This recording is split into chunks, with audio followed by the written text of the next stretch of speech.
Our next session is the Soulful Shift by Mr. Vishal Saxena. Now we have to we move to a very different but equally powerful topic. Here we welcome Mr. Vishal Saxena on the stage. Let's hear for Vishal Saxena.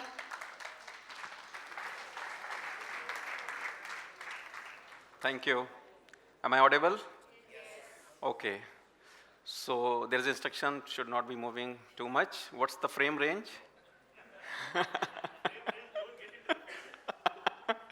Okay, all right. So first of all, it's an honor to be here, to standing in front of you with such an inspiring group, and some of you are leaders, some of you are playing different roles. So it's such an honor to standing in front of you, and thank you for the RSG team for selecting my talk, which is the Sustainable Transformation Through Inspired Leadership.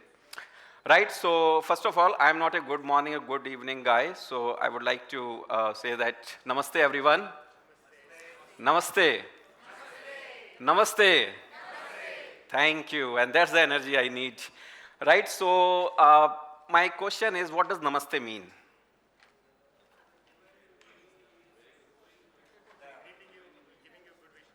Giving you giving the good wishes, okay. Any other insight? What does Namaste mean? Yes, please. Sorry?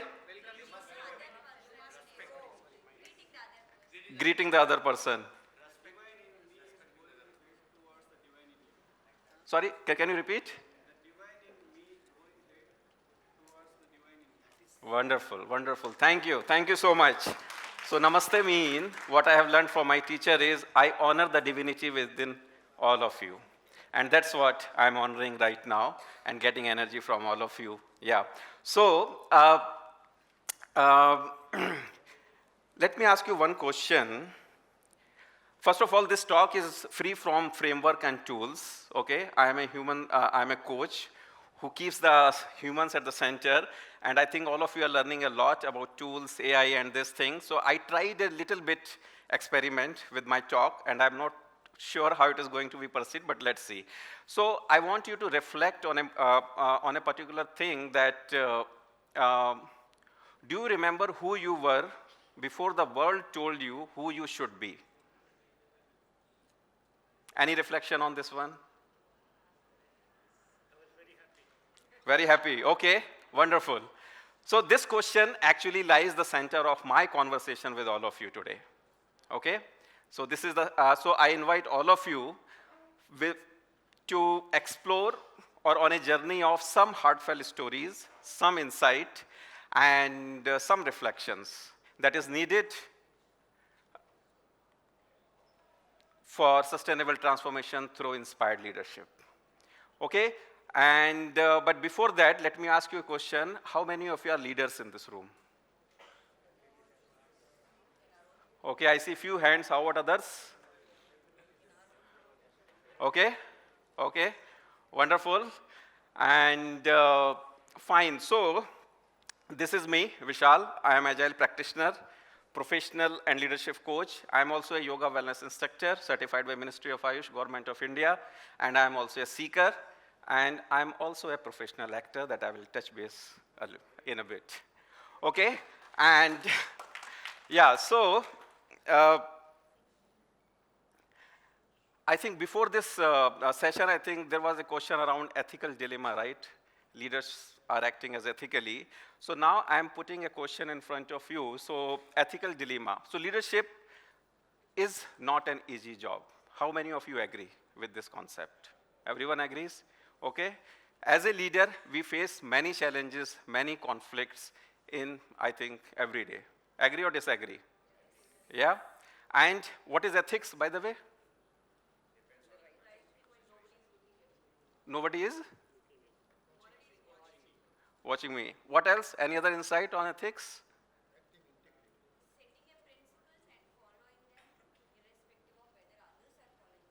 Okay, okay. Sometimes it could be choosing the right versus wrong. And sometimes it cannot be perfect. There cannot be a perfect answer. And as a leader, it is very, very important when we are leading people, because our choice and decision impacts people, right? impacts team, organization, community, society. So it is very, very important that we should be aware of our own values, our own belief system, right? And acting with an awareness or mindfulness. Okay, so how many of you know this problem, the classic trolley problem, by the way? Only one person? Okay, two. So let's explore. Okay, let's explore a classic problem, which is called the classical trolley problem. And this problem talks about there are five peoples. There are five people who are, are on a railway track, and they have put a headphone in their phones, in their ears, and they can't hear a fast approaching train moving towards them. Okay? And you are a leader sitting in a control room, and you have a power to switch. And if you press the switch, the train will redirect to the another track. Okay? And you can save 5 lives. Okay? If you press the switch. If you don't, these 5 people are going to die. By the way, this is a hypothetical situation. Okay? I'm just bringing this as an analogy here. But when you press the switch, there is another person who is on that track. So my question to all of you is, if you press the switch, the 5 people will be saved. But this person is going to die. And as a leader, how many of you are willing to flip the switch? Okay? Let the one person die? Okay. Any other insight? There is no, that's a catch here. You can't talk to the driver, you can't talk to this thing. That's the situation. You have only few fraction of seconds, you have to act. That is also not an option. You have only one option, pull the switch or don't pull. That's the choice you have.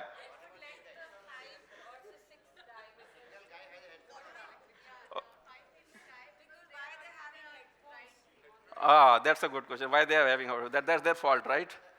Yeah, let them die then.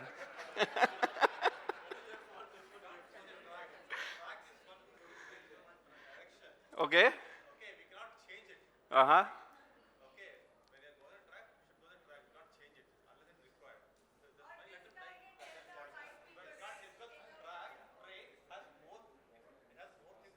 Okay, thank you.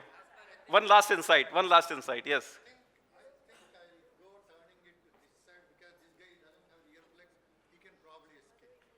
Which one? So will you press the switch or not? That's the question. Okay. Okay. Okay, so if you press the switch, we are assuming that this guy will jump out of the track, right? That's the assumption that we are making. Okay, all right, fine. Sorry? Head or what? Okay, head or tail. Okay, good. Okay. So my question is, if you are answering that, let this one person die, what makes you to think that this one life is not less important? Yeah, that's the other one. And how about when you find that this one person is your close friend? Will you still flip the switch?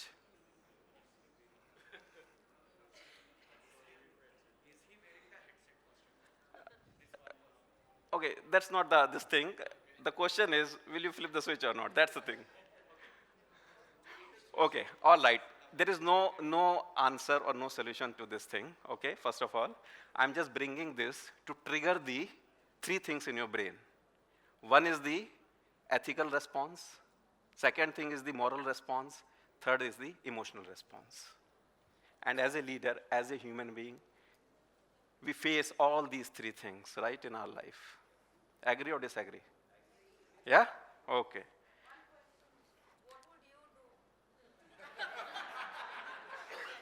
I will talk these things in the conferences like this and maybe ignite your brain thinking.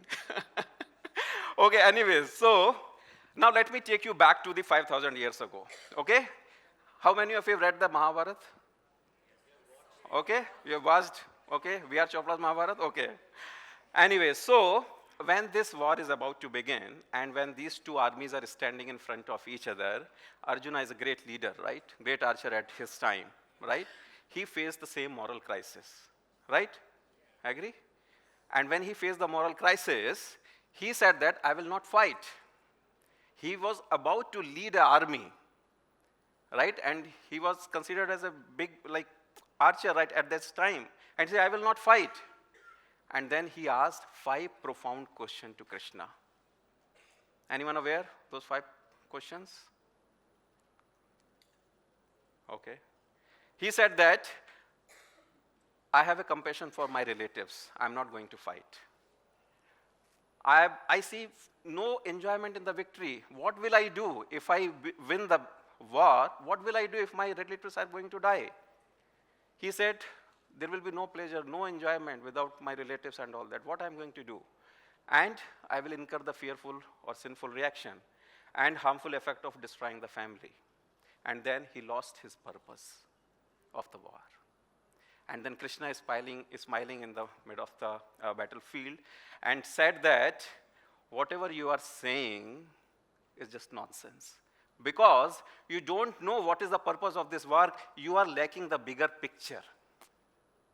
You are lacking the bigger picture. And then he went on, he steps in and he provides the wisdom. He transformed Arjuna with his insight and bringing all the clarity in the battlefield. And there was a divine purpose. He connected with him. That's why in the 2nd chapter, it's all about the summary of Gita, right? So he gives the bigger picture. And then he went on explaining each and every question that Arjuna asked. That's what his style. Connecting with the bigger picture, connecting with the purpose, right? So purpose is not just a guiding principle, but the very essence of transformative and impactful leadership. Now this is a survey done by Accenture that I'm bringing to you, that it says that 65% of organizations have an agreed upon strategy. 65% organizations have an agreed upon strategy. Only 14% of employees understand their organization strategy. And only less than 10% of all organizations successfully execute their strategy.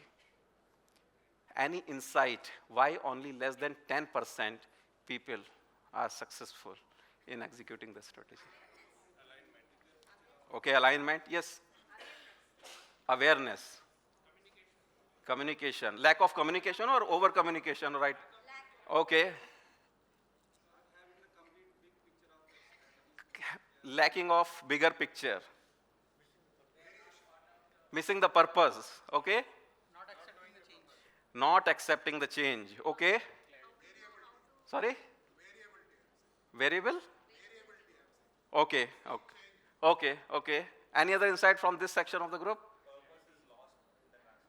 Purpose is lost in the transformation, oh my God. And we have been talking since 22 years from this agile transformation. Okay. Any other insight from this section of the row? Wonderful, wonderful. Thank you. We are not connected with the divine purpose of that financial. Okay, okay, fine. Okay, so I'm sure that all of you can resonate with this situation in your own organization. Yes or wrong? Right? Yeah? Okay. So let's do an exercise. Please pick up your notepad and pen, and can you please draw a television for me?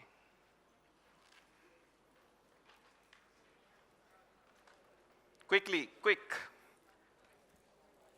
There are a lot of people who have already done the exercise, so do it with a fresh mind. Yes, sir.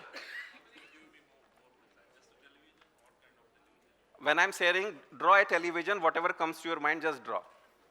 No judgment. Okay, quickly. And people who have drawn, can you show me your television? What is this? Okay. Good old days. Wonderful. Okay. What is this? Okay. Okay. Okay, give me this one, please. Okay. Okay, wonderful. These are all transformed people, actually. Okay. Okay, wonderful. Any other, television from this? Wonderful. Yes, thank you so much. Okay, I'll return, okay, this thing, okay? I'll not carry this one. Wonderful, wonderful. What is this? Okay, what is this one? Oh, this is, oh, wonderful, thank you. Okay, anything here? Okay, wonderful, okay. Good, good, good, good, good. Okay, fine. So many of you are, I think, I'm not sure whether you have done this exercise or not, but many of you are drawing a smart TV, and some of these people have drawn this television with an antenna, right? Okay, wonderful, thank you. Yeah, so, okay, please take these notes, okay. Notepads, okay. Okay, please, self-organize, okay? So my question is, I think some of you are still drawing a television with an antenna, but every day we are seeing this smart TV in our homes, right? Right? So what is going in your brain when I ask you to draw a television? What was happening that is leading back to the 80s or something like that? Seen this, but as a kid, This is, not at that stage, but brought back the memory. okay, These are the new innovations or the okay, latest products in the market, but those are the original televisions. original televisions, okay. Not embracing the changes. That was going in your mind when you were drawing the television?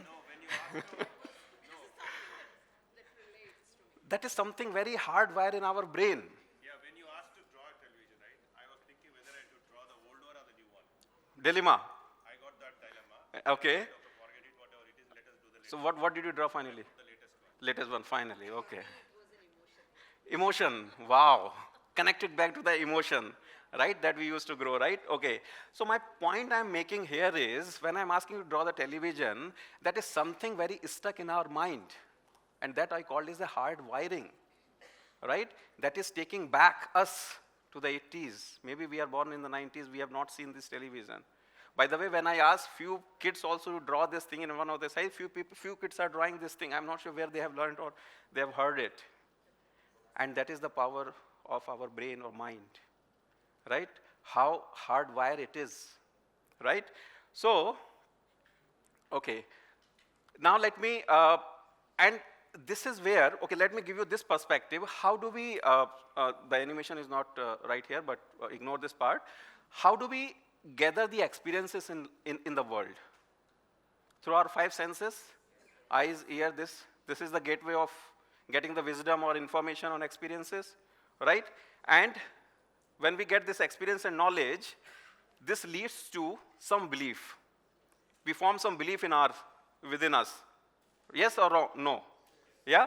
And these beliefs actually mold some thoughts and emotions within us, right? And our knowledge and beliefs are conditioned. What do I mean by condition? I'll touch base in a bit.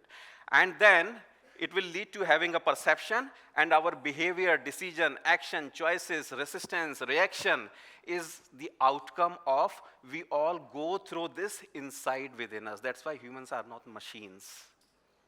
Humans are not machines. Humans have these feelings, that belief system within us. And when we are acting as a leader, are we taking care of all these things in our mind when we lead people? Are we aware of all those things? Or it is just a transactional relationship which we have with people? This guy is resisting on this thing, let's do this thing. Why this? People are resisting. Why people are resisting? Because they have something hardwired in their brain.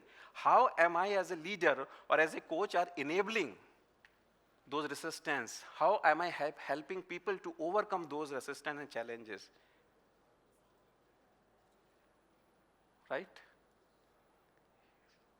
So, as a leader, our role is very, very crucial, that we take the holistic view of life, because everyone, including myself, will have some sort of rigidity in our mind that will take us back to some experiences, something, because when we were born, that's what the question I asked, do you remember who you were before the world told you who you should be? That's the conditioning I'm talking about. This conditioning happens from the society, from the parents, from relatives, from school, teachers. Everywhere there is a conditioning happening. And that conditioning is creating some hard wiring within our brain. And that's why we are resisting.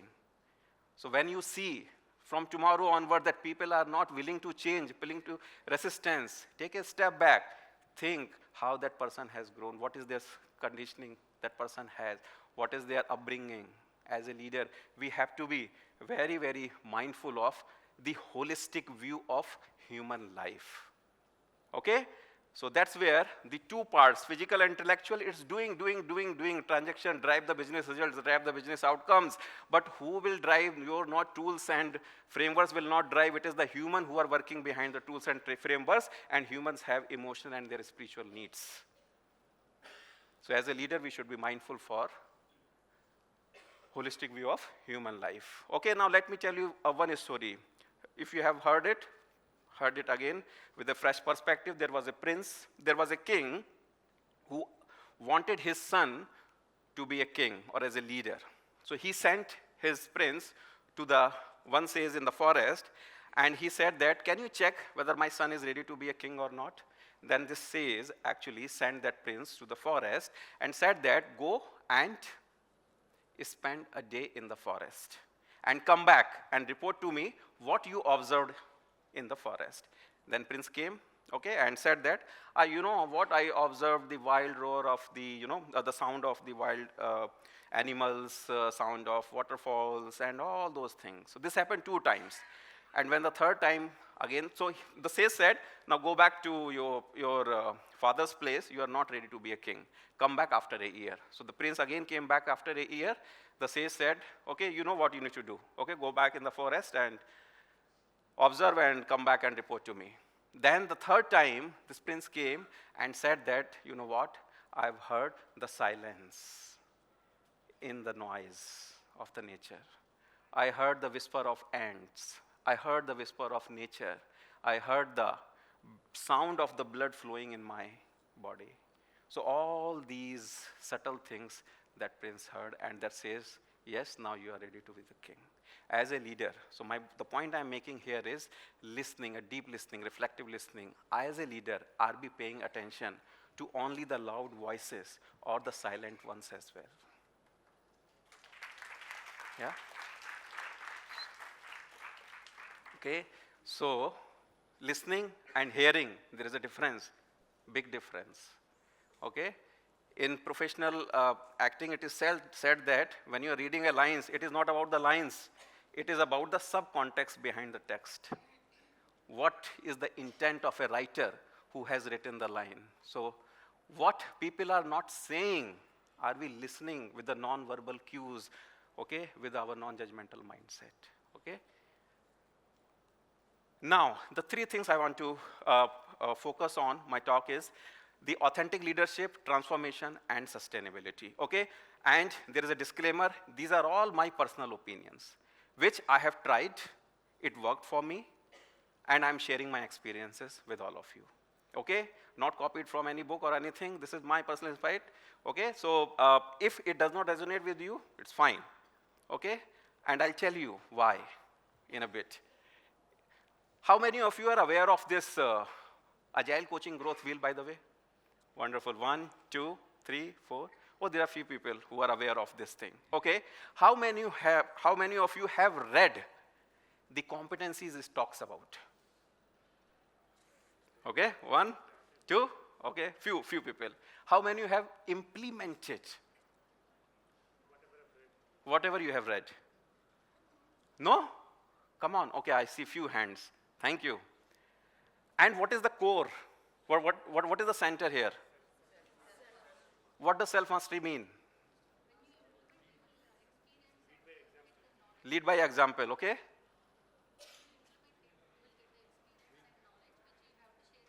Okay. What this Agile Coaching Growth Wheel talks about the self-mastery. That's the answer I'm looking for.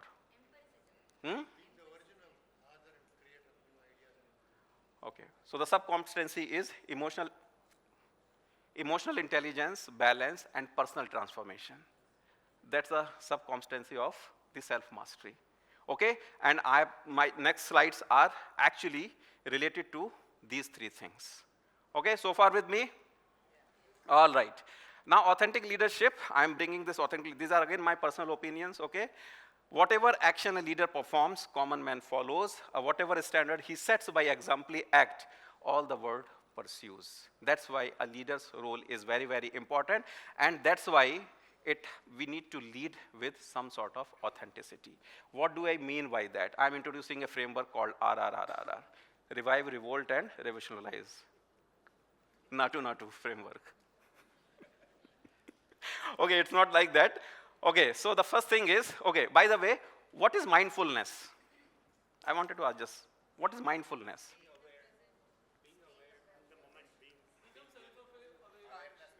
Sorry? Awareness, present in the moment, conscious mind, okay? And what is the role of this mindfulness when we lead people, when we interact people, when we talk with the people? Take? Take decisions. Right decisions, okay? Be aware of the consequences, okay? Anything, any insight from this row? Sorry? Understanding the situation. Yeah. So sorry? Respond, don't react. So let's keep it very simple. Mindfulness, what I hold in my heart is paying attention in the present moment, non-judgmentally. Okay? Paying attention in the present moment, non-judgmentally. And I hope all of you are paying attention in the present moment. Okay, so I'm introducing, these are again my personal opinion. Authentic leadership is having a right skill, a right intent, a right character, and renunciation. What do I mean by right skill? I don't have to explain, because all of you are leaders, you know the skill. Can someone please tell me the having a right skill for a leader? Lead by example. What else? Active listening, servant leadership, empathy. Sorry? Okay. Not to be biased for anyone. Values, inspire. Okay, all these skills, you are aware, right? So I don't have to go in this thing, okay? What is intent, by the way? Yeah.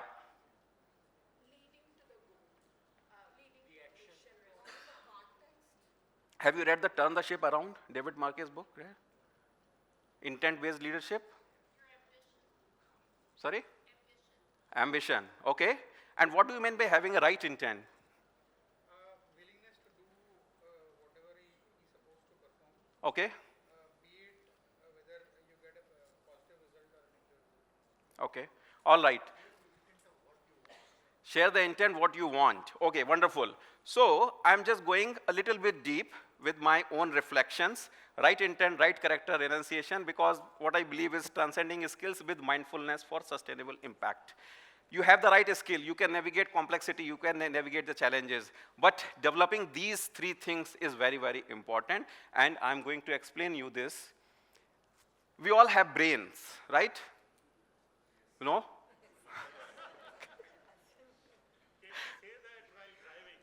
Can we say that while driving?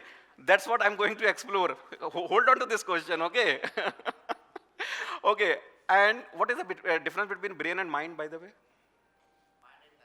Huh?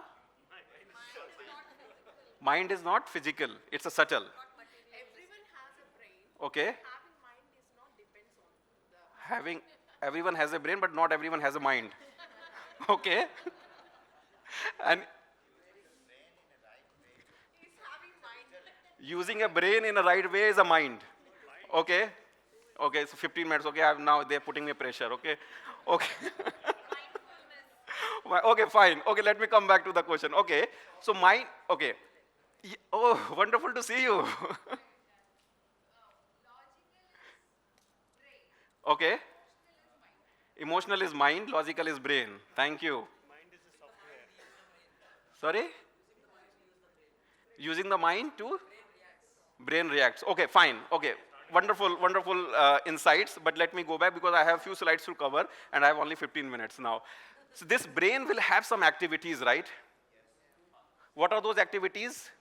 Knowing correctly and incorrect knowing is power to discriminate between right and wrong. Yes or no? Okay. Imagination. Okay. Sleep. We all sleep, right? Okay. Memory. These are all activities of the brain at a very high level I'm putting, okay? Not going in deep. Otherwise, it will take the entire day. Because of these activities, we will have some fluctuation in our mind. Yes? What are those fluctuations? Emotions. I'm just putting ego, attachment, jealousy. Right? Correct, right? Jealousy. Okay, lack of knowledge. and some sort of fear and phobia. And because of this fluctuation, our mind will be in some certain state. And that state could be, sorry? Okay. Okay, all right. So, I can have a very disturbed mind because of these fluctuations. I can have a very lazy mind. Okay? I can also have a very focused mind. How am I managing the fluctuations while driving?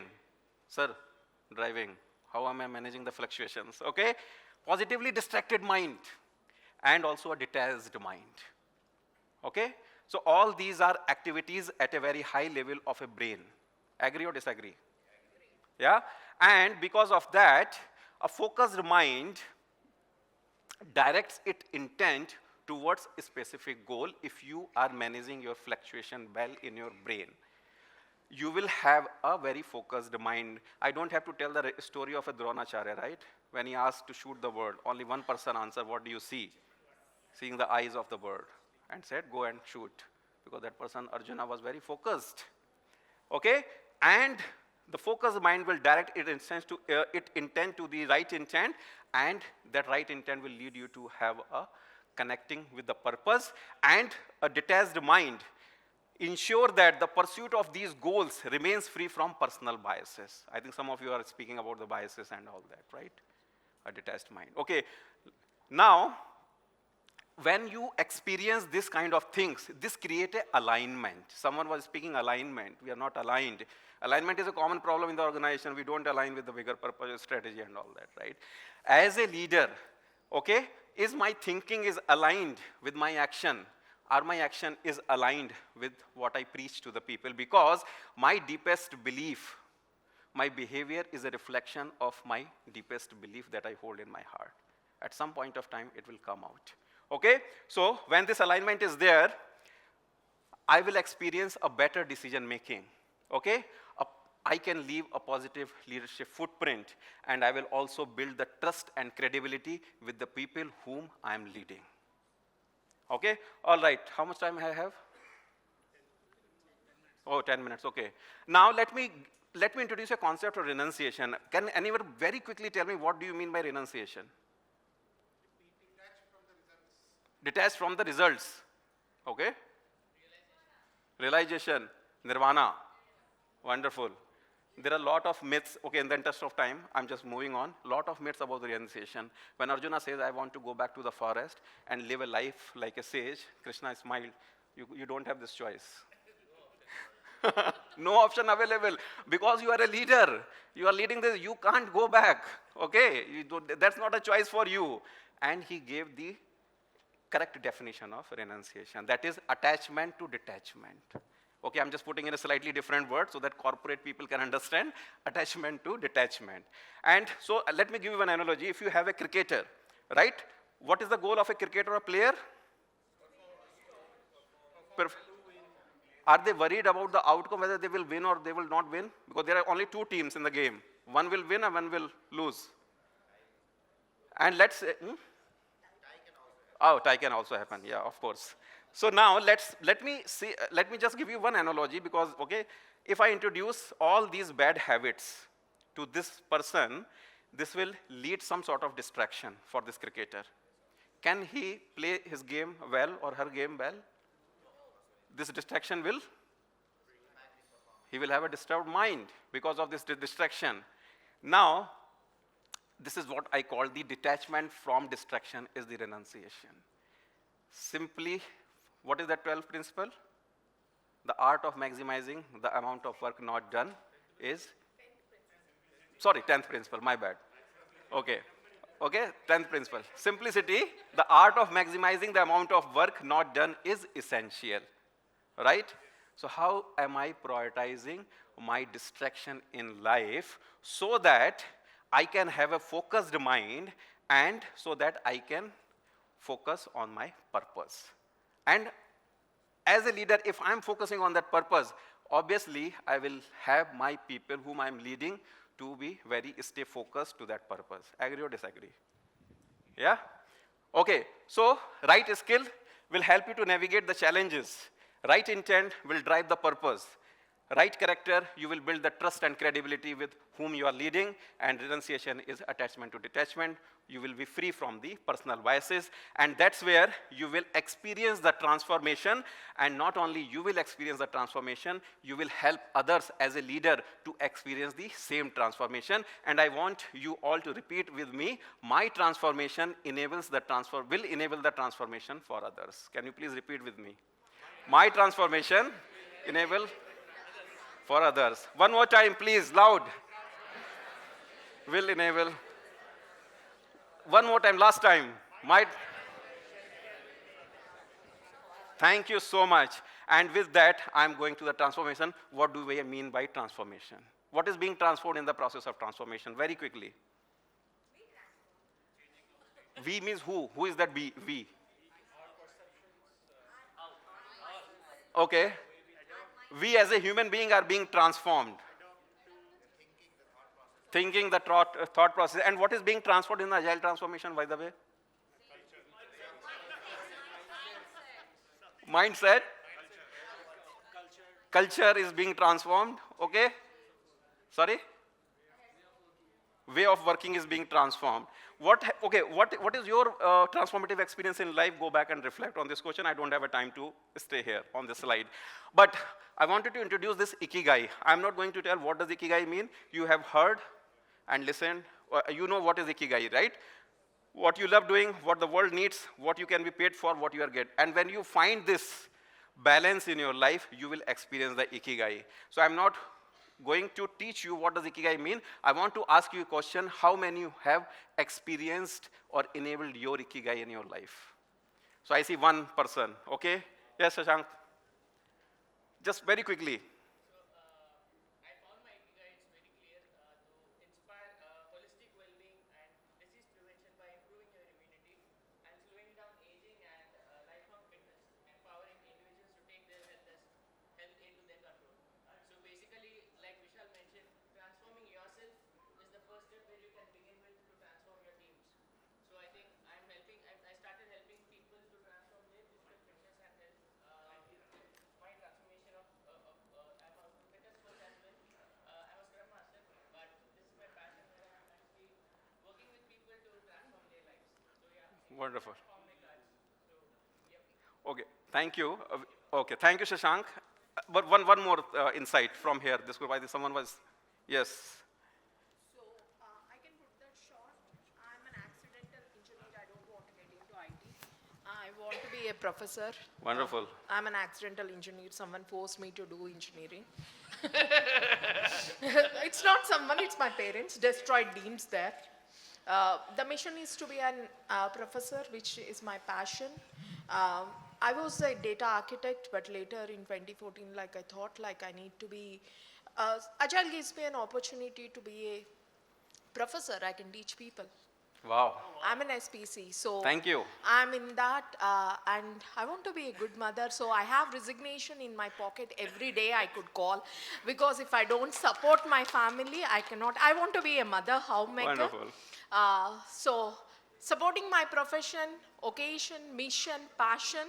I'm in the agile journey. So Ikigai works for me. there. Wonderful. Thank you so much. Wonderful insight. And that's what I talk about.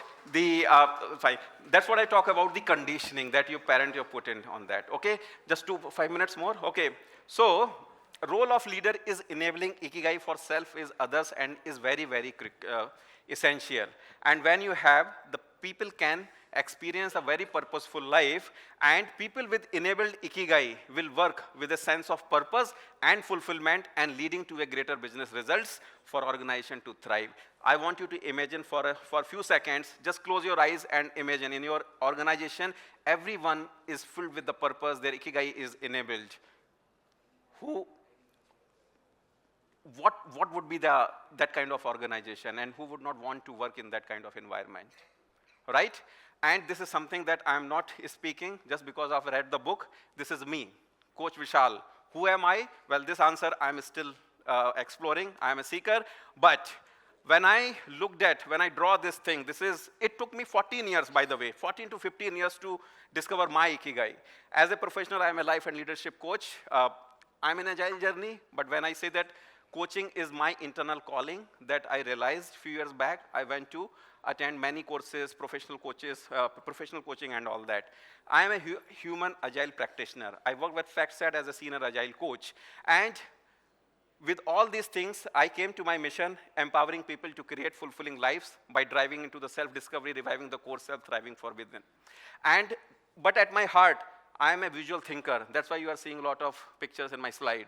And also, I am an artist, professional artist. That's why my parental ensure that I will not go to that thing. I'll remain in somewhere in IT, okay? But when I go back, every year I disconnect myself for 10 days. For 10 to 15 days, I disconnect myself from the world. And that's where a few years back, when I went in an isolation, where I'm not speaking, disconnected with family, no phone, no internet, nothing. That's where I realized my Ikigai. And that was the realization that find a balance. That the Agile Coaching Growth Wheel talks about at the core, that one of the sub-competency, balance. And when I found this balance, it led to me many roles, working in web series, working in theater, working in ad films, working in short movies, and recently I've done one web series with, under the direction of Nagesh Kukunur, sharing the screen space with Amit Syal. And if you want to find out more, log into vishalsaxena.in, you will find more, how I am managing. And many people say that, how you are managing all these things? Have you left the job? I said, my family condition doesn't allow me to leave the job. I have to be in this. But how am I balancing all these things is something through my Ikigai. Okay, I'm not going in detail, but so that's why I told I'm not going, so I have a very less time. Now, purpose-driven workforce, that's a leader. If you enable the Ikigai for people, you will have certainly a purpose-driven workforce, and it will be happier and healthier, and who would not want to work in that kind of environment. Sustainability, very quickly, I'll just take 2 minutes, Ajay. RRR, that's a framework I introduce you. If you want, you may try. Don't, leave it. It's up to you. If you experience this, enable the Ikigai for people, you will have people or your team aligned with the purpose. Leaders with coaching skills, go back and read the Agile Coaching Growth Wheel, experience the self-mastery within yourself, and engage people with head and heart, and this will definitely will help you to have a soulful shift to measure your leadership style. I'm not going to define the matrix. You are free to choose your own matrix. So my question to all of you is towards the end, are we ready to lead a soulful shift? Yes? Wonderful, but there is a catch. Just 1 minute. Ethical dilemma before I put. This is coming. Okay, so now there was a prince, and one fine day, one pigeon came to this prince, and to this leader and king, and said that, you have to protect me. So king said, okay, fine, I will protect you. No matter, you are under my protection. At the same time, one hawk came, okay, and said that, I'm going to eat this pigeon. Then king said, no, you are not going to eat this pigeon because he's under my protection. Then hawk said, no. Because pigeon is my natural food. You cannot save the pigeon. If you save the pigeon, I'm going to die. If I'm going to die, that's not, okay? So if I'm going to, you cannot save the pigeon because it's my natural food. Then this leads to the ethical dilemma of that king. Now my question is, what will you do in this situation? Think about that. I'm leaving you with this thing. Leadership is not an easy job. It's every day we face these kind of situation in our life. The situation can be different, and this can be different. Okay, for more information, this is my personal website, coachvedanta.com. You can go back and lead this. Thank you so much. Hello. Thank you so much, Vishal, for this great session. I request Mr. Ajay to please felicitate our speaker. Yeah, in center.